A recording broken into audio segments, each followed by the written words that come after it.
nothing to fire people. Warning, better step back. With who their mother when I take back chat. Now step up style when I shoot to the front. Chris and pristine full back. Radiation levels at one of Fukishima's nuclear power stations is at its highest level since the tsunami-triggered meltdown nearly 6 years ago. Tokyo Electric Power, or TEPCO, is reporting that atmospheric readings inside Daiichi's reactor number 2 are as high as 530 sieverts an hour. To put that in perspective for you, a human that is exposed to a single dose of 10 sieverts would die in a couple of weeks. The levels being recorded here are 53 times that. TEPCO says it's possible melted fuel has leaked through the pressure vessel. The discovery is going to seriously challenge the efforts to safely dismantle this plant.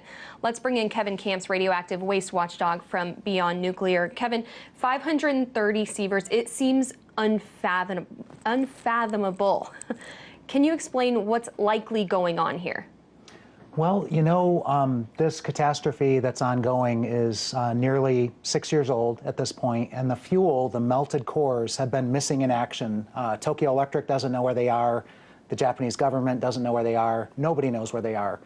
So what could have happened is these probes, these cameras, these robots, these radiation monitors that are being sent in by Tokyo Electric to try to figure out what's going on may have encountered the closest they've come yet to these melted cores. Mm-hmm. They may even have come upon melted fuel that's not underwater, and water serves as a radiation shielding. So if this is an open air area and there's no water, that could explain. But what you've got are melted reactor cores. And of course, human beings can't be in operating atomic reactors. They also can't be in this area where there's a meltdown. Mm-hmm. And there's also imagery.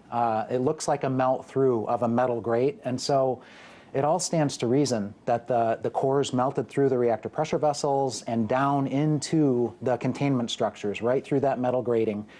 And it's not unexpected, but we still don't know where the cores are. Mm-hmm. And, you know, there's claims that, oh, it's all contained, don't worry about it. There's actually, I mean, it's indisputable that there's a daily flow of radioactively contaminated groundwater into the ocean. The figure is something like 80,000 gallons per day of relatively low-level radioactive wastewater.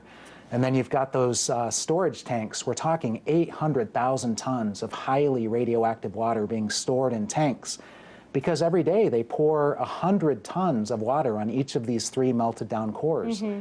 And sometimes they lose those tanks. They leak, they overflow, so it's an ongoing catastrophe. So you're saying that the contamination in this case could leak out, that that's a possibility?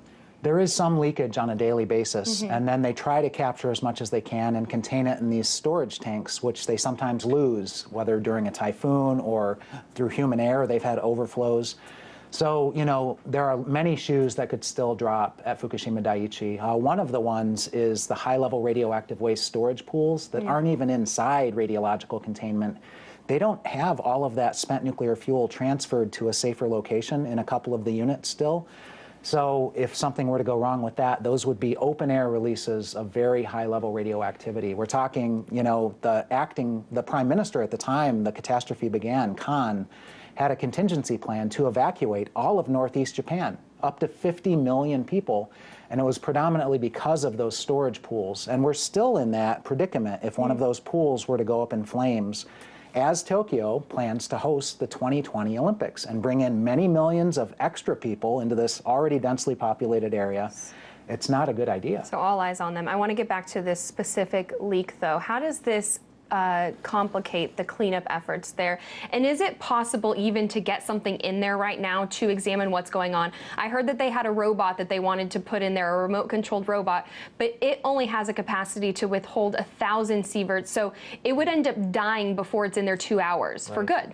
Right. State-of-the-art robotic technology, and Japan is a world leader in robotics, can only last so long because the electronics get fried by the gamma radiation and probably even neutron radiation that's in there. You know, that's the situation deep in there. They're already saying it'll take 40 years to so-called decommission this, but that may be optimistic. And not just that, but in December, the government said it was actually going to take twice as much money, nearly twice as much as they originally thought, to decommission that. Does this make matters even worse, this leak, or is this just kind of the situation that we expect at this point? Well, it just shows how dire the situation is. And you know, the figures of $150 billion to decommission, I've seen figures from a think tank in Japan, cited by Greenpeace Japan, up to $600 billion. If you do full cost accounting, where is this high-level radioactive waste going to go? It's going to need a deep geologic repository. You have to build that and operate it. That costs $100 billion or more. So when you do full cost accounting, this catastrophe could cost hundreds of billions of dollars to recover from. We're just in the beginning. And not to mention, I mean, if they're talking 40 years, that's a long time to try to figure it out. But leakage happening, possible contamination in our oceans, things that we all need to be paying attention to. It's an unprecedented catastrophe for the world's oceans. And almost 6 years later, we're still dealing with serious effects of that. Kevin Camps with Beyond Nuclear, thank you so much. Thanks for having me.